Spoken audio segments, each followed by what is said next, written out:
Bismillahi Subhanallahi Alhamdulillahi Wa la ilaha illallah Allahu Akbar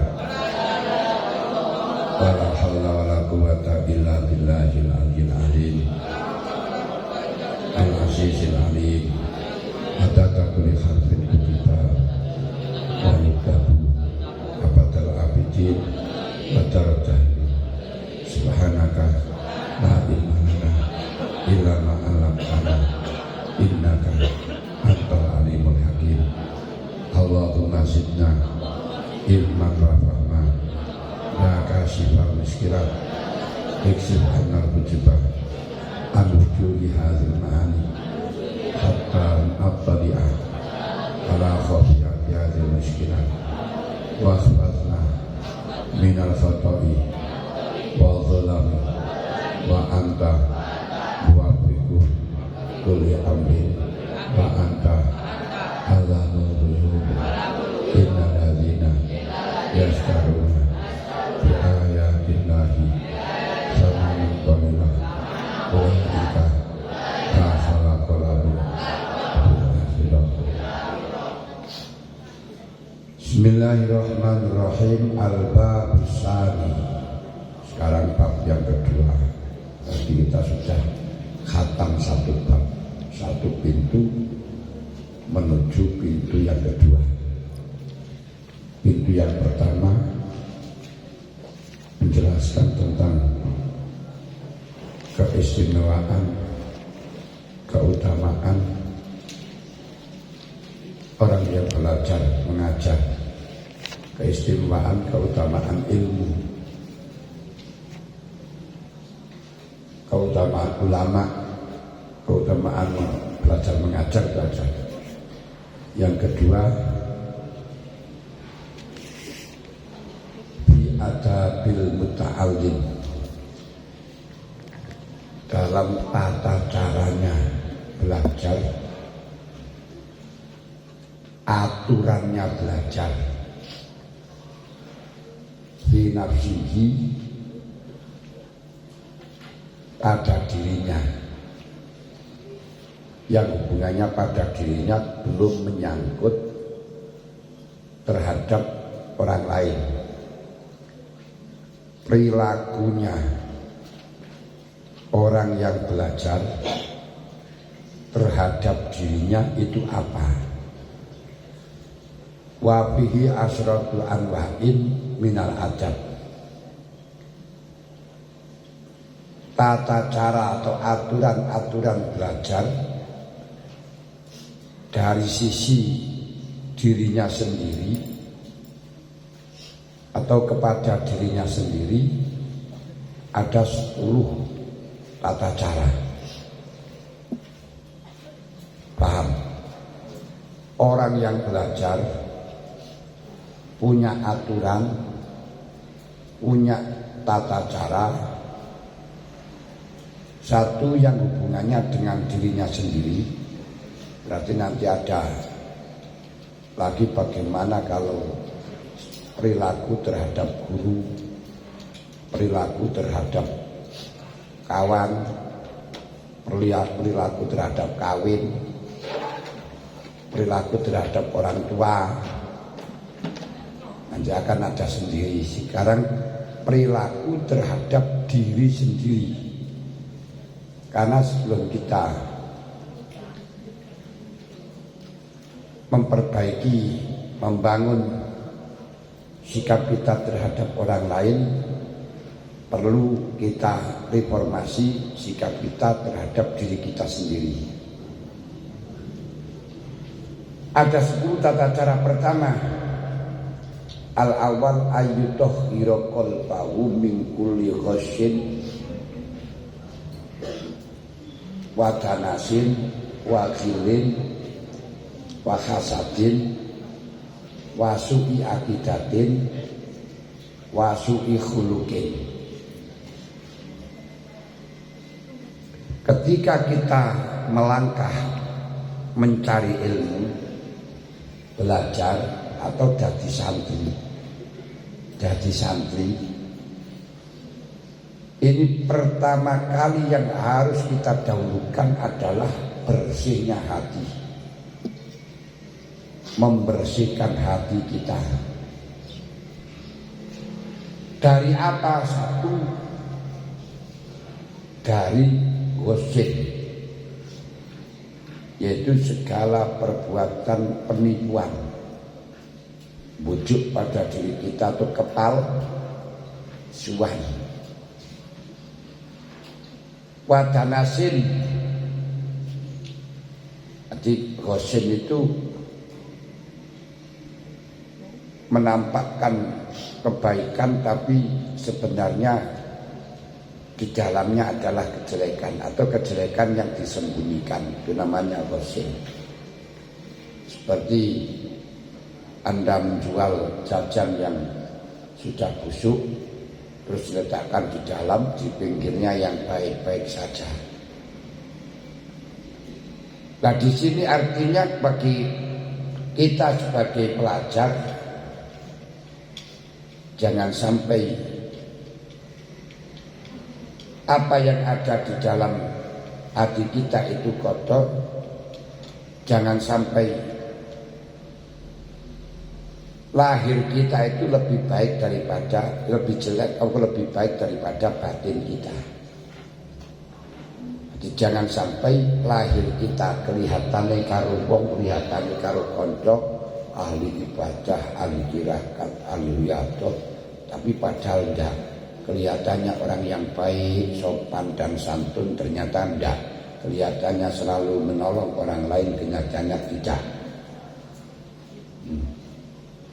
Jadi terhadap diri kita harus menghilangkan gosip, yaitu bujui dirinya sendiri. Maksudnya apa? Bujui dirinya sendiri, perilakunya, omongane karo kenyataane gak podo. Omongane karo atine ora kok, lahire karo atine ndak sama. Wadanasin, dan menghilangkan kotoran-kotoran termasuk kesombongan. Jangan sampai kita merasa lebih baik dibandingkan orang lain. Sombong itu meremehkan orang lain, menganggap orang lain lebih jelek, atau kita merasa lebih baik daripada orang lain. Bagaimana cara menghilangkan kesombongan? Perlu kita ketahui bahwa kebaikan yang sempurna itu di hadapan Allah bukan karena wajah, bukan karena nasab, bukan karena ilmu, tapi dinilai baik dan tidaknya di hadapan Allah adalah taqwa. Inna akramakum indallahi atqakum.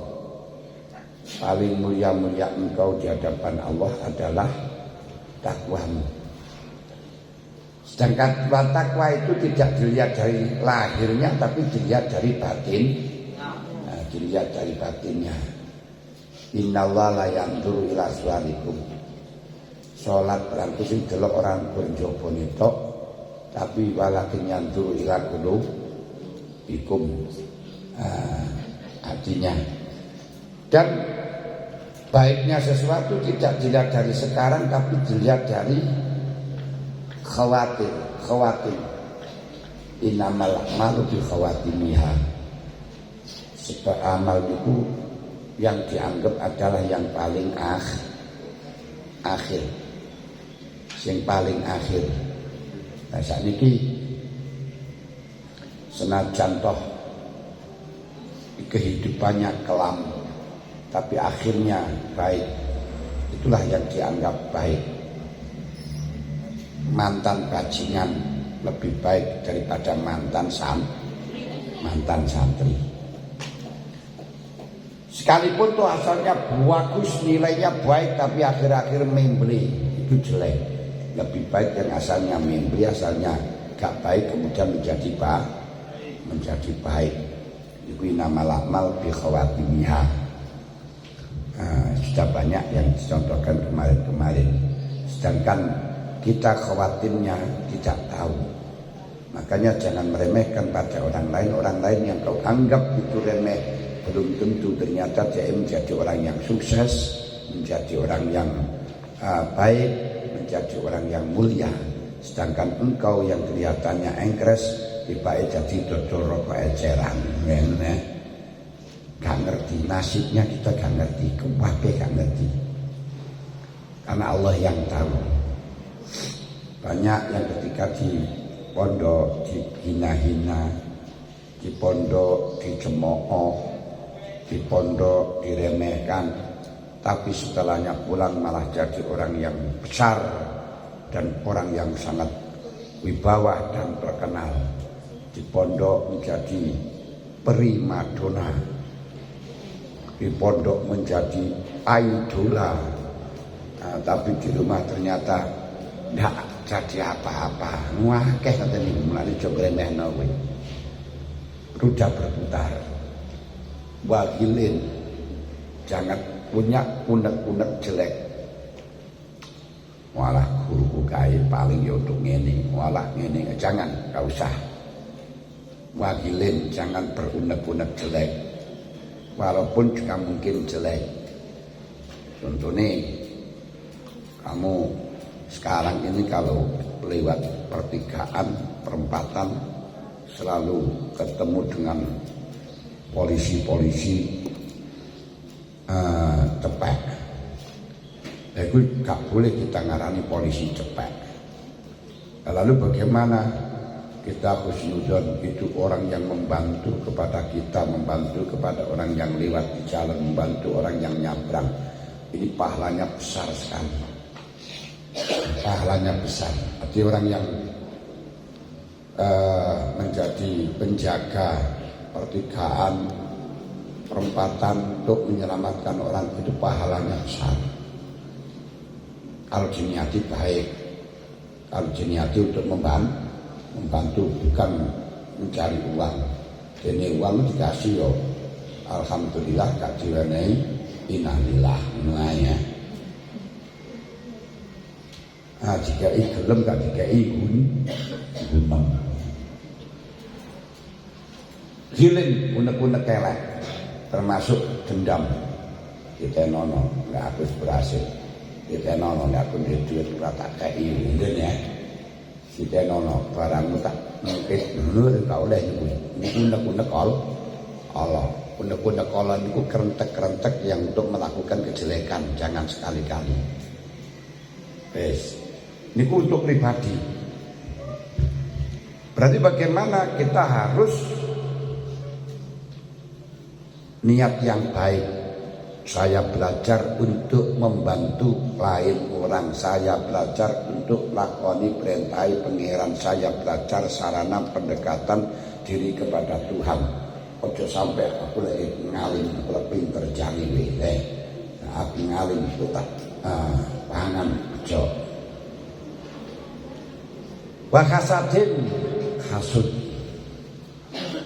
dosa yang paling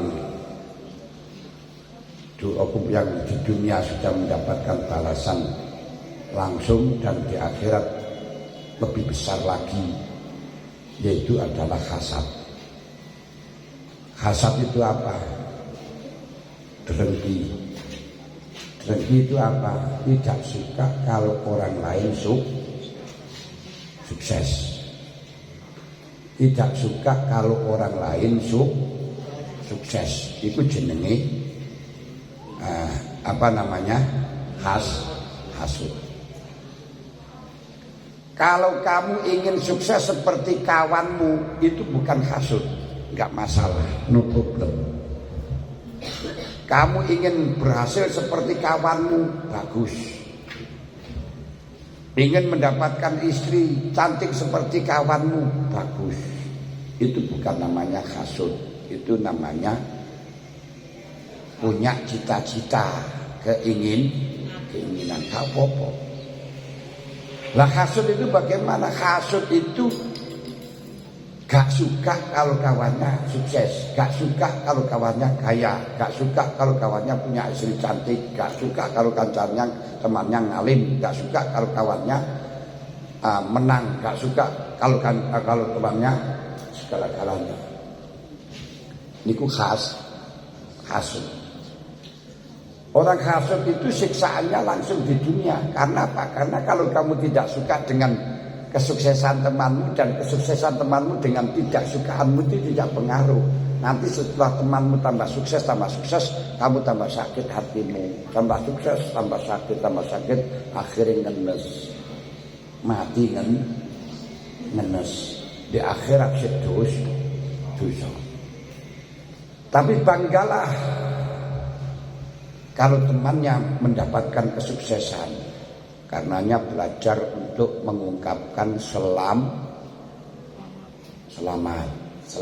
sukses, selamat berjuang, selamat berhasil, aku ada di belakangmu. Nah, untuk menghilangkan hasud kita harus bersifatan dengan nasihat, selalu mengharapkan orang lain baik. Kita untuk menanggulangi biar tidak terjadi hasud harus ingat semua kenikmatan itu sudah dibagi oleh Allah Ta'ala. Yang dibagikan kepada kamu tidak akan dimiliki lain orang, yang diberikan lain orang tidak pernah akan kau milik. Kau harus ridho dengan apa yang telah dibagi oleh Allah. Kalau kamu tidak suka dengan orang yang telah mendapatkan nikmat tadi, berarti sama juga dengan tidak suka atas pembagian Allah. Orang yang tidak suka dengan pembagian Allah, fal yatlub rabban siwaya, golek pangeran saliyane Gusti Allah metuwa saka bumi ne Gusti Allah. Gusti Allah dawuh malam yardo bi qodoi walam yasbir bi balai fal yakhris min ardi wal yatrub rabban siwaya. Siapa yang enggak sabar dengan ujianku, enggak tahan uji dengan ujianku, enggak ridho dengan ketentuanku, maka keluarlah dari bumiku, carilah Tuhan selain aku. Jajal. Kalau kamu tidak ridho kawanmu itu sukses, kamu gak rela kawanmu itu sukses, berarti kamu tidak ridho dengan ketentuan Allah. Kamu tidak ridho dengan ketentuan Allah, gak terima dengan ketentuan Allah, keluarlah dari buminya Allah, mencarilah Tuhan selain Allah. Dia endi enek gitu. Ora enek, mulane wis kudu kita trimo. Ini caranya ngilangi. Kedua, melatih kita untuk tidak hasud. Ini harus punya sifat nasihah, mengendaki bagaimana orang lain itu baik. Makanya kita selalu mendoakan kepada orang lain. Nah, belajar mendoakan kepada orang lain. Jadi kalau sampean tahu orang menderita, orang menderita,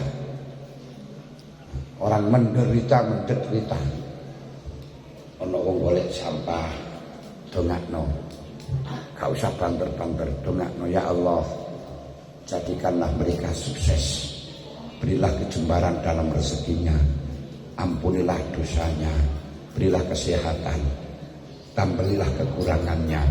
Niku sampean coba. Itu nanti sampean akan mendapatkan rasa yang luar biasa dan kau akan dikasih kesuksesan oleh Yang Maha Kuasa.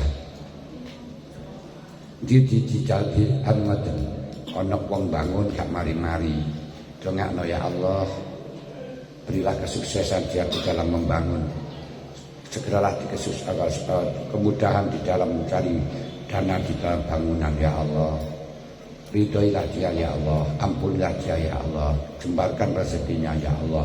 Itu dongakno. Ora usah banter-banter. Banter-banter untuk mencari itu pencitraan itu pencitraan. Ana kancane lara doakan. Jadi tidak usah kirim stiker. Percuma. Sekarang itu kalau kamarnya sakit kirim stiker. Tapi gak diomongno, gak diwaca, ceklak kene pecah. Nah, tapi yo lumayan memperlihatkan simpatinya ngono ae tok. Nah, kene pecah. Kecuali kalau kamu membacanya, doakan. Hati Allah, Al-Marabbanas, Amulipal Bas, Alibil Al-Baksan, Habis Anu Bisibai Kasbi, Antasabila Sabila Antasibana Yuka Bisa Koma. Itu ditungakno. Ono kancane belajar ya Allah, jadikanlah kesuksesan mereka di dalam belajar ya Allah. Berilah ilmu yang bermanfaat dan barokah. Barokah di dalam ilmunya, barokah rezekinya, barokah keluarganya, barokah kehidupannya, barokah akhiratnya ya Allah. Niku carane ngoten. Iku ngilangi mulane setidaknya setelahnya sholat kita selalu mengusahakan doa Allahumma arham ummat Muhammad, Allahumma ighfir ummat Muhammad, Allahumma afi ummat Muhammad, Allahumma afu ummat Muhammad, Allahumma ashur ummat Muhammad, Allahumma arzuq ummat Muhammad, Allahumma khtim khusna uthal khatimah ummat Muhammad. Itu kita dongakno setiap salat. Ya Allah, ampunilah umat Muhammad. Ya Allah, tampilah kekurangan umat Muhammad. Ya Allah, hapuslah segala kesalahannya umat Muhammad. Ya Allah, berilah kejebaran umat Muhammad. Ya Allah, tutupilah kekurangan umat Muhammad. Ya Allah, tambalilah kekurangan umat Muhammad. Ya Allah, ini terus kita berusaha mendoakan modern biar tidak hasud. Kalau kamu mau, berarti baliknya hasud, jadi itu kamu sayang terhadap siapapun. Orang yang sayang kepada orang lain berarti disayang oleh Allah dan disayang oleh makhluk-makhluknya Allah di atas langit. Ar-rahimuna yarhamuhumullah.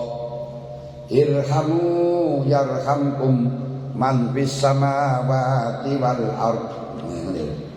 Minal malaikah ar-rahimun ar-rahimuna yarhamuhumullah ar-rahimuna yarhamuhumullah yarhamuhumur rahman ar-rahimuna yarhamuhumur rahman irhamu man fil ard yarhamukum man fis sama.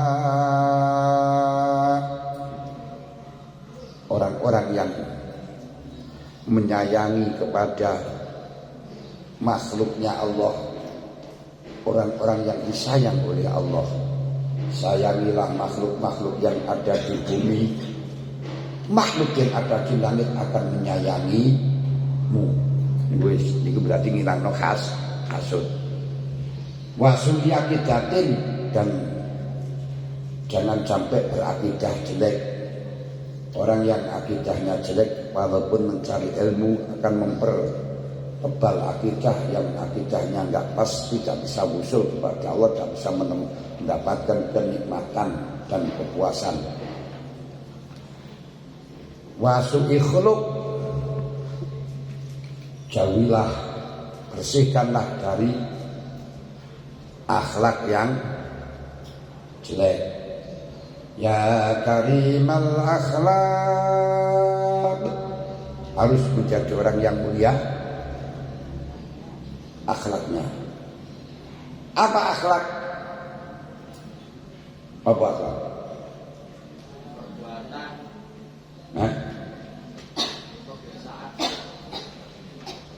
Biasaan apa? Akhlak adalah suatu sifat yang melekat, sifat yang mengkristal, pada diri seseorang sehingga refleks untuk melakukan sesuatu tanpa berpikir, hanya refleks tanpa angen-angen. Kalau refleksnya itu adalah cocok dengan syariat dan aqidah, cocok dengan syariat dan akal, maka akan disebut dengan akhlakul. Kalau tidak cocok dengan akal dan syariat, maka disebut dengan akhlakus sayyi'ah, sayyi'atul khuluq, sayyi'atul khuluq. Syariat apa? Syariat itu adalah al-ahkam al-munazzal ala sayyidina Muhammad sallallahu alaihi wasallam ala difa'imah ulama minal kitab wa sunnah nasal wasyibatan. Hukum-hukum Allah yang telah diturunkan kepada Muhammad yang dipahami ulama dari Quran dan hadis, baik secara tekstual atau kontekstual, yang semuanya muaranya pada 3 komponen, yaitu fikih, akidah fikih dan tasawuf. Akidah fikih dan tasawuf, iman, Islam, ihsan. Kenapa kok harus memperbaiki akhlak? Kenapa harus memperbaiki hati? Kenapa harus menjauhi hasud? Kenapa harus menjauhi sombong? Liyasluha bidzalika liqabulil ilmi, biar hatinya mampu menerima ilmu.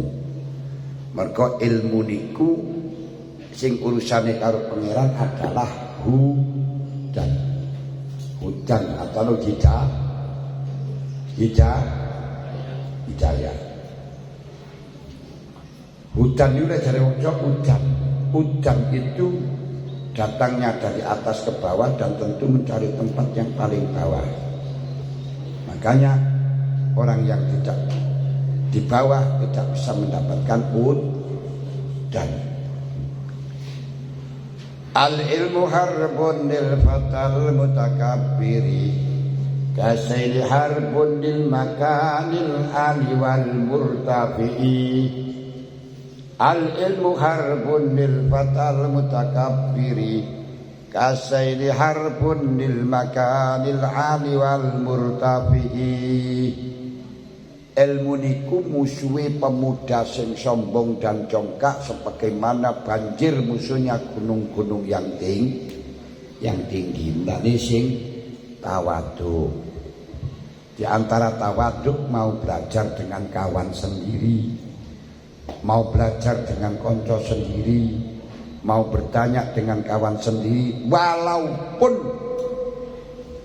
kawan itu sebawahnya, walaupun kawan itu juniornya.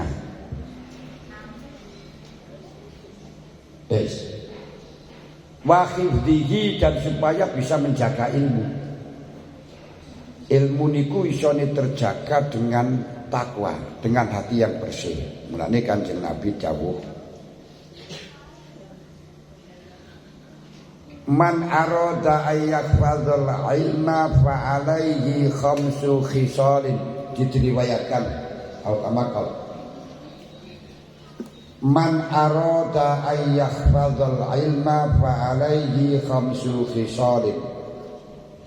Siapa saja yang berkeinginan bisa melindungi ilmu, gak gampang hilang dan bisa hafalan, gini ku kudu netepi 5 mat, kudu netepi 5 macam. Apa wae? Dawamul wudu. Mang wis diwudu rung? Nah, durung wudu. Mune ben iso mlebu. Lah marikan tut budal ngaji ora wudu. Yo mendal ngene. Ya omongi ngono ya terus ilang. Mulane duwe wudu. Coba lek mbak-mbak sing pancen gak oleh wudu sebab ada sesuatu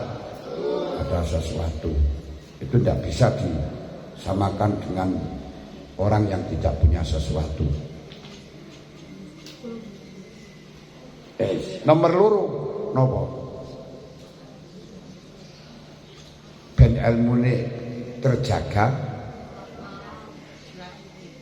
sholatul lail, yamulail walau rob aten, selalu bangun napa? Tahajud sudah dilaksanakan. Alhamdulillah. Ketiga, siwakan dilaksanakan.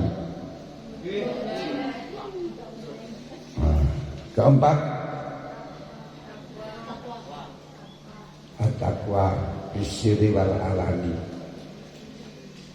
Ada yang menjaga, tidak ada yang menjaga, tetap takwa. Terakhir, makan sekedar, jangan banyak jangan sampai marak nobu.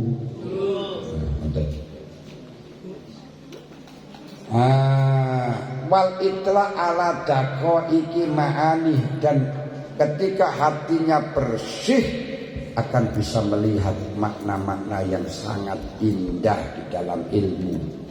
Mulani kita tahu berbagai macam sikti. Apa sikti? Golongan kelompok-kelompok Islam di dunia. Kalau Kanjeng Nabi mengatakan sikti umat Islam ini pecah menjadi 73. Pecah menjadi 73. Yang 72 ini neraka, yang surganya satu. Padahal semuanya dasarnya Al-Quran, dasarnya hadis. Ini. Semua dasarnya Quran, semua dasarnya hadis. Walaupun semuanya itu dasarnya Quran dan dasarnya hadis, tapi ternyata pemahamannya, pengambilannya hukum, peresapannya berbeda. Kenapa? Karena akidah yang melatar belakangi di dalam atau dalam perumusan itu berbeda. Ini ayat contohnya. Inna Allaha la yughayyiru ma biqaumin hatta yughayyiru ma bi anfusihim. Niku lek Mu'tazilah lek maknanya. Allah tidak akan merubah apa yang ada pada kaum sebelum kaum itu merubah. Jadi lek kamu tidak mau merubah, ya Gusti Allah gak merubah, gak akan merubah. Begini. Berarti Gusti Allah manut maring kaum iki Mu'tazilah. Mu'tazilah karena menganggap bahwa kaum atau masyarakat itu punya kemampuan untuk merubah. Tidak bisa. Tapi orang Ahlussunnah mengatakan ketika kaum itu tidak berubah berarti Allah belum berubah. Ketika kaum itu berubah berarti Allah berubah. Artinya berubah dan tidaknya kaum terserah perubahan dari Allah, bukan Allah terserah dari kaum. Itu dari atas ke bawah, bukan dari bawah ke atas. Sehingga mengetahui rahasia-rahasia yang ada di dalam Al-Quran, rahasia-rahasia yang ada di dalam Islam, ini ketika hatinya bersih.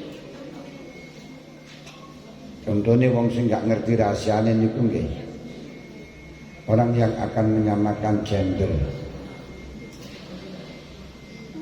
Bahwa kalau di dalam Al-Quran adalah hadis, apabila seorang laki-laki mengajak seorang wanita bersenggama lalu menolaknya, akan dilaknat malaikat sampai waktu pagi. Tapi tidak ada hadis yang terbalik, manakala seorang istri mengajak suami untuk bercubi-cubi tapi dia tidak mau melayani, maka dilaknat oleh malaikat wengi, nggak pernah ada. Ini berarti menunjukkan tidak adil. Itulah yang orang ngerti rahasia ini. Allah Ta'ala merintahna kaya ngoten niku sudah ada rahasia betul. Rahasianya apa? Niku dawa rahasiane niku, kalau wanita tidak mau berdosa dikarenakan wanita itu kapan saja siap. Dan niku full tim, tidak ada batas. Tapi laki-laki tidak bisa full tim. Kalau memang tidak match, di bagaimanapun juga bisa. Kalau nggak bisa dipaksakan ya bagaimana, ya nggak bisa. Makanya tidak ada ajakan balik. Ngeten iki bagi orang-orang yang menganggap gender itu nggak paham, nggak bisa melakukan semacam itu, dianggap tidak adil. Nah, di antara ini kalau perempuan mendapatkan separuh daripada laki-laki, yakni laki-laki 2 kali lipat, ini termasuk nggak adil. Nah, dia nggak ngerti bahwa kebutuhan suami itu lebih banyak daripada kebutuhan istri, karena tidak ada istri menanggung suami, yang ada suami menanggung istri. Nah, cuman yang ada istri mengandung milik suami, kalau suami tak pernah mengandung punya istri, karena tentunya untuk pengandungan. Nah, tapi penanggungan beda lagi. Mulane kalau kita tahu daqaiqul makna, 2 kali lipat yang ada di dalam suami itu lebih milik istri separuh, berarti 1 yang dimiliki istri lebih banyak daripada 2 yang dimiliki suami. 1 bagian yang dimiliki istri lebih banyak daripada 2 yang dimiliki suami. Kenapa? Karena kalau suami itu sekalipun 2 untuk kebutuhan pribadi, suami untuk kebutuhan istri, kebutuhan anak-anak istri, kebutuhan masak dan rumah tangga, semuanya itu suami habis. Kalau istri 1 bagian dimasukkan pada kotang, sudah tidak ada yang ngutik-ngutik, sudah kebutuhan sendiri semuanya. Mulanya lebih banyak. Itu lah kita ngerti. Nah, ini ku diantaranya. Diantaranya lagi, kenapa Allah Ta'ala memerintahkan kita kalau ada kesulitan untuk bertanya kepada ahli zikir, bukan kepada ulama. Dengan mengatakan fas'alu ala dzikri in kuntum la ta'lamun, bukan fas'alul ulama in kuntum la ta'lamun. Ini sulit untuk dimengerti, tapi rahasia yang sangat dalam sekali. Apa? Yaitu fas'alu ala dzikri, tanyalah kepada ahli zikir. Ahli zikir itu mesti ahli takwa. Ahli takwa itu mesti ahli ilmi.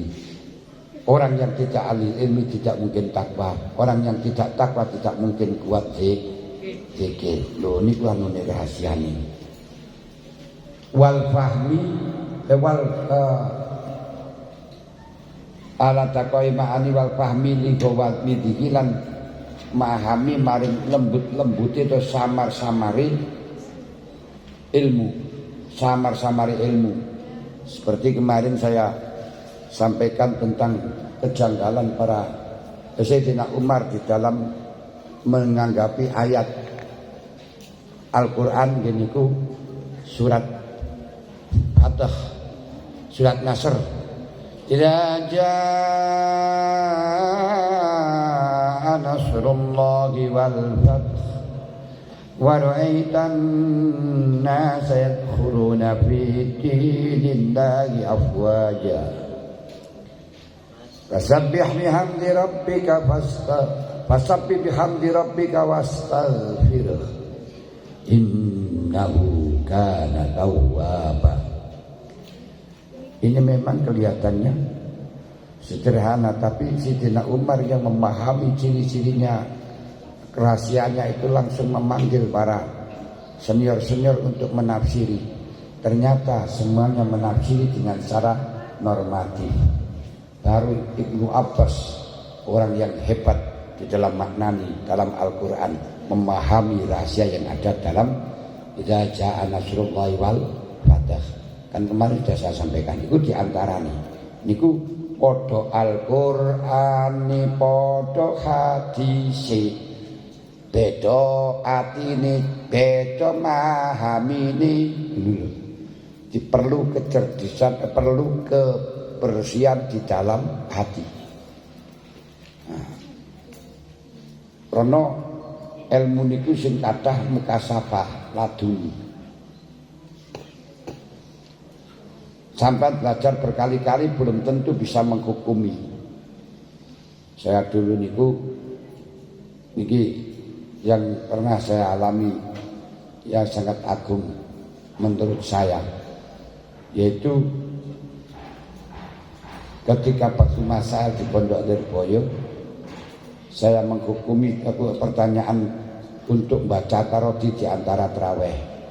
Membaca sholawat di antara tarawih itu bagaimana? Waktu itu dirumuskan kalau memang menganggap sunat min khususihi berarti haram. Kalau menganggap sunat min khusus umum maka sunat, selama tidak mengakibatkan orang lain menganggap wajib. Niku cara fikih. Saya nggak bisa memahami yang lain-lain. Tapi ketika pulang dan membaca hadis yang diriwayatkan Abu Hurairah dari Bukhari, diriwayatkan Bukhari dari Abu Hurairah, saya kagum dan tercengang. Ternyata apa yang telah dilakukan oleh ulama-ulama salaf, di antara tarawih ada tarodi, di antara tarawih ada doa, di antara tarawih ada sholawat, itu berdasarkan hadis sahih. Loh, hadis sahihnya apa? Hadis sahihnya itu sudah saya baca berkali-kali, tapi gak punya pemahaman semacam itu. Gini kunah Rasulullah al-Masyidah bisara ilayan takila wa takalam bikalamin akhar. Rasulullah telah melarang kita untuk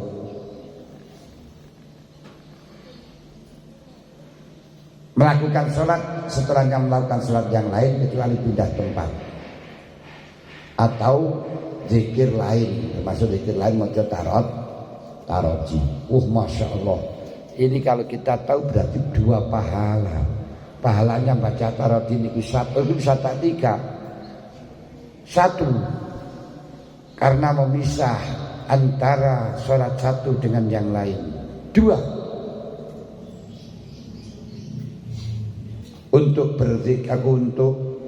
berzikir menyebutkan para sahabat dan para nabi. Niki zikir karena iling pada ulama sama dengan pada nabi zikir pada nabi atas sampaikan zikir kepada Allah karena ada jaminan warafa'na laka dzikra. 3 bisa mendapatkan pahalanya mengajar, di mana mengatakan al khalifatul ula Abu Bakrin as-Siddiq. Niki kita akan mengajarkan generasi-generasi kita bahwa ajaran Ahlussunnah wal Jamaah itu orang yang menerima Khulafaur Rasyidin. Menerima Khulafaur Rasyidin Abu Bakar, Umar, Utsman, Ali. Nah, ini kenapa dulu dilontarkan oleh ulama, disebabkan zaman dulu niku banyak ajaran Islam yang masuk di Indonesia, termasuk golongan dari Syiah yang tidak mempercayai kepada Abu Bakar, bahkan mengklaim sahabat Abu Bakar dan Sayyidina Umar ahli neraka. Dewi Aisyah, Abu Bakar, Umar itu ahli neraka. Makanya wafatin itu dibunuh. Dan untuk memperkuat dari akidahnya kawan-kawan kita, masyarakat kita, ini ku memberitahukan bahwa Khulafaur Rasyidin itu adalah kita mempercayai Khulafaur Rasyidin bagian daripada akidah Ahlussunnah wal Jamaah. Benru Al Khalifatul Ula Abu Bakrin radhiyallahu anhu Muhammad Muhammad. Iki ning ngono ora? Saya malah nggak pernah.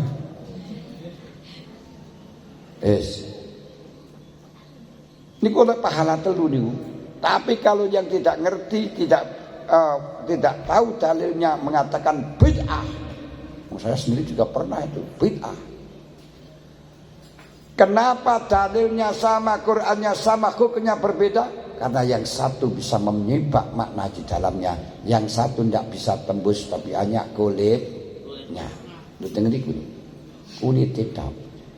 Podo Qur'ane podo, hadisnya podo, tapi bersihnya hati akan mengeluarkan pemahaman yang berbeda. Masya Allah. Sadaqallah wa rasuluh. Mulane al-alim yakfil isyarah. Wong alim isyarah ngono tok wis paham, tapi lek wong bodoh kudu diomongno jelas-jelasno. Ngoten. Di rahasia-rahasia niku dakoke gak iso.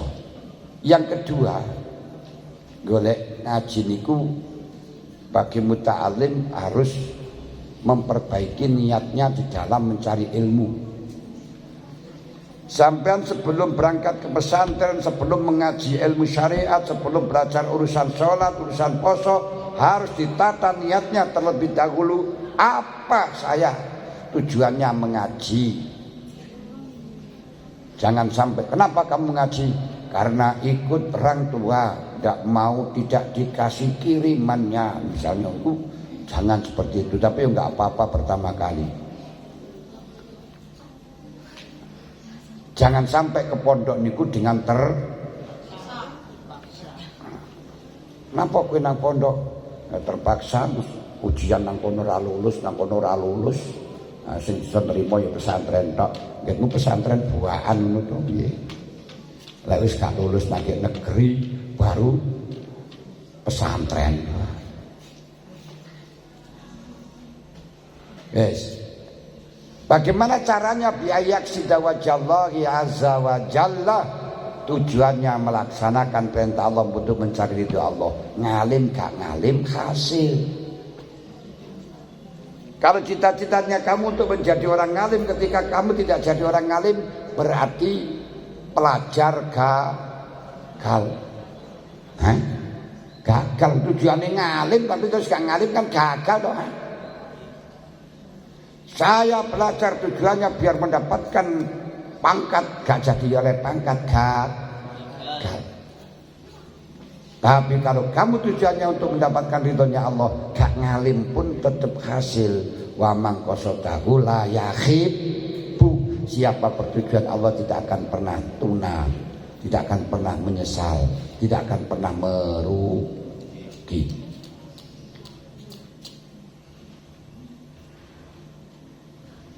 Wal amal bi ayat sitawajallah wal amala, dan untuk diamalkan. Tinggal ilmu untuk diamalkan. Wa ihya syariah, untuk menghidupkan ajaran syariat.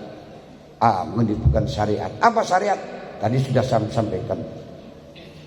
Syariat adalah hukum-hukum Allah yang diturunkan pada Nabi Muhammad, dipahami para ulama dari Quran dan hadis, baik secara tekstual atau kontekstual. Kontekstual, baik tekstual atau kontekstual, yang semuanya terkumpulkan dalam 3 komponen: akidah, fikih, terakhir tasawuf. Diakomodir dalam hadis iman, Islam, ihsan. Termasuk pelajaran yang ini adalah ihsan. Watan wiro kolbihi dan madangi hati. Ben atine sadar berarti untuk hidayah. Nah, hidayah yang saya maksudkan di sini apa? Geniku kasful qulubi anil asror. Kasful qulub anil asror. Kebukanya hati dari beberapa siri. Kebukanya beberapa hati dari beberapa siri karena di dalam ini ada beberapa siri yang sap-sap. Ati niku sapi sona barisakli siji bentuke kaya ontong. Di dalam bentuk ontong itu nanti di dalam belok ke kiri, kemudian dalam kiri niku ono bolongan, dalam bolongan itu ada darah hitam. Dari darah hitam itu di dalamnya ada sap-sap lagi. Sap pertama adalah nafsun. Sap kedua kolbun. Sap ketiga sirun. Sab keempat ma'rifah atau hakikoh. Sab pertama nafsun. Kalau kebuka disebut kasbu nafsin. Kasbu nafsin termasuk ilmu yakin. Sab kedua kolbun. Kalau kolbun kedua kebuka disebut dengan kasbu kolbin. Kasbu kolbin itu ainul yakin. Sab ketiga adalah sirun. Kalau kebuka disebut kasbu sirin. Kasbu sirin disebut hakul yakin. Kalau sudah hakul yakin, tinggal nyoba makrifat, yaitu tahu hakikat. Segala sesuatu yang ada adalah Allah Ta'ala. Ini tidak yang kita targetkan di dalam hidayah. Nah, yang pertama hidayah kasbu nafsin. Nah, kasbu nafsin itu sadari hati, sadar kebukaan nafsu. Sampai sadar kalau sekarang perlu sholat duha, sadar untuk ngaji, sadar untuk infak, sadar untuk jamaah, sadar untuk tahajud. Itu sudah nafsune kebuka. Nah, untuk kebuka yang semacam itu maka diberi hidayah apa? Ilmu Al-Quran, ilmu hadis, bagaimana yang diajarkan kamu setiap hari. Ngoten. Wa tahliyata batinihi. Dan tujuannya untuk menghiasi hati dengan sifat yang baik. Wa taqarruba minallah, mendekatkan diri kepada Allah. Kita harus mendekatkan diri kepada Allah, tapi jangan merasa dekat kepada Allah. Orang yang merasa dekat kepada Allah itu akan tidak punya sopan kepada Allah. Sampai harus berusaha mendekat kepada guru, ngakrabi nang guru, tapi josok akrab karo guru. Karena nek rasa akrab karo guru niku gak duwe gak duwe adab. Wong sing ora duwe adab kaya dubab wajib disan. Wala yaksidu bil akhirat ad-dunyawiyah min taksilil yasah, dan wala yaksidu bil akhirat ad-dunyawiyah min taksilil yasah wal jah wal mal. Juga jangan sekali-kali punya tujuan untuk mendapatkan harta dunia, mendapatkan karena jadi pemimpin. Aku tak mondok sesuk ben dadi imam tahlil, ora usah. Walah dadi imam tahlil karo sing turu niku padha berkati. Nggih, sing dadi imam tahlil sing muni sawi karo sing turu tok niku berkate padha. Nek kadang-kadang nek mangan iku didekek di tempat sing beda. Alah kan padang beda nglaku ya padha niku ora dimasak meneh. Malah justru repot kate mangan akeh malah konangan.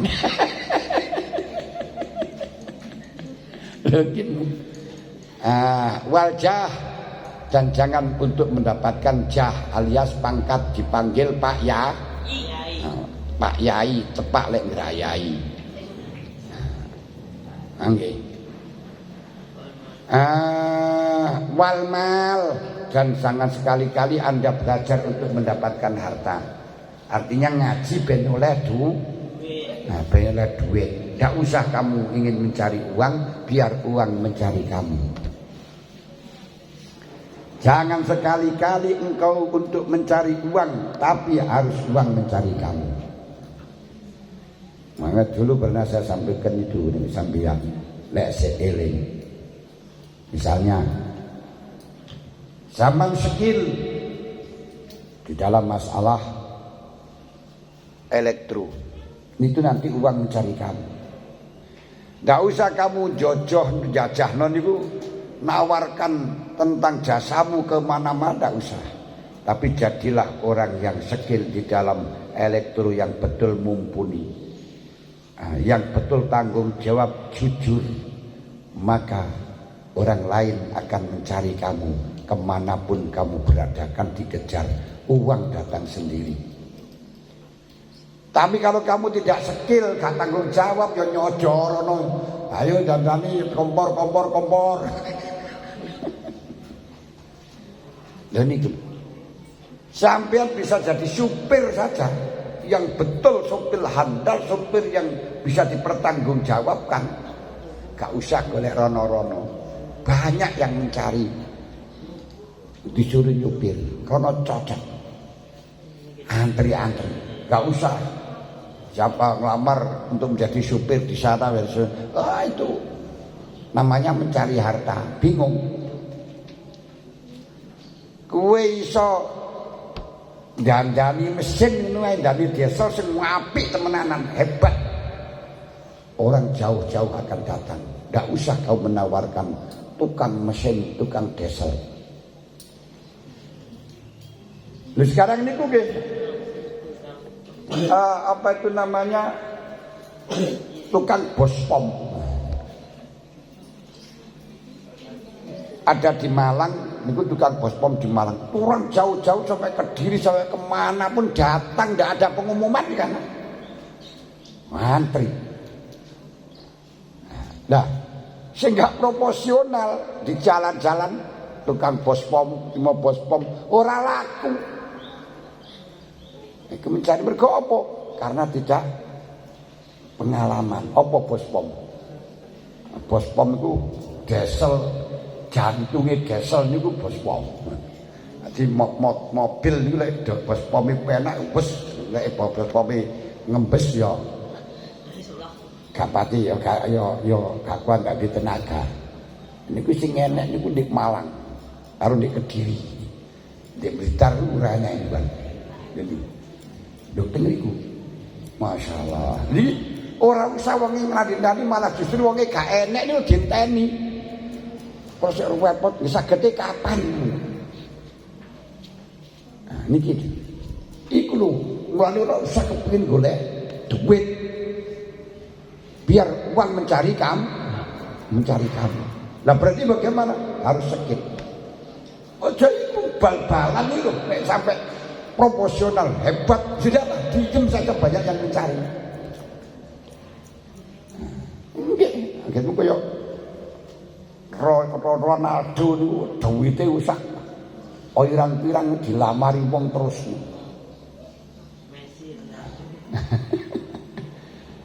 Tapi kamu menawarkan gak ada yang mau, karena gak proporsional. Ini provokasi dok men.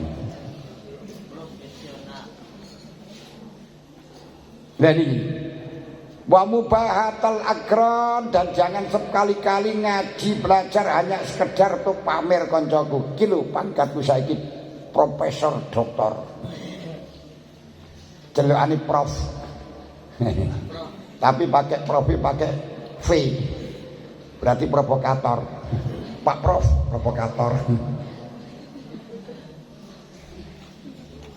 Wa ta'dziman nas lahu, dan jangan sekali-kali ingin diagungkan orang sehingga kamu marah. Saya datang di sana gak direken belas, aku merono ora nek sing ngegungno, aku merono ora nek sing hormat. Gak usah kamu ingin dihormati, tapi jaga kalau menghormati orang lain, kamu akan dihormati. Lek wong liya niku biasae kalau orang yang tidak kenal-kenal niku menghormati karena melihat dari pakaiannya, melihat dari gayanya. Mulane Abu Nawas niku ditekani undangan. Oleh undangan walimah, terus dia datang dengan pakaian sederhana, pakaian berjompang-camping. Terus di sana nggak dibajutno, nggak dilebokno, ya boleh ono terus didekan di ngarep. Aku bersama dengan orang kecil-kecil ini nggak direken sama sekali, makanannya nggak direken, jawarno ae. Akhirnya Abu Nawas pulang ganti pakai jubah, jas, sorban gawede, elek. Wah, nang kono langsung dihormati di gowo nang ngarep nang Rahmanan. Akhirnya apa dia Abu Nawas jajane dikesaki. Wesaki kabeh. Lho, napa kok dikesaki? Mergo jajan iki ngurmati jobahku, ngurmati jasku, ngaku rene mang ora nggawa jas ora dihormati, ora nggawa jobah ora dihormati, sehingga jobah dihormati. Berarti bagiane jobah. Lha niki lho sing kenal ngoten niku arune. Pokoke jobah ini ngoten. Tapi ngoten kalau ketika kamu keliru di dalam melihat orang karena jobahan, pas Gus Dur itu teko nang Nganjuk, rawuh nang Nganjuk, akhirnya dari cabang-cabang dulu itu kalau Gus Dur cabang-cabang kudu teko karena ingin mendapat berita yang aktual. Cabang-cabang niku teko nang Nganjuk, terus wonten masjid di pinggiratan niku wonten nang Nganjuk niku kota niku salat.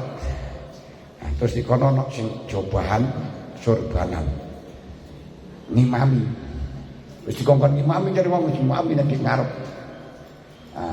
Kiai-kiai dari cabang-cabang sholat di belakangnya dia. Sedang maca Fatihah. Ya pas aja nih. Waladdallin kabeh amin. Terus wong ngadep nang mburi, wah kompake.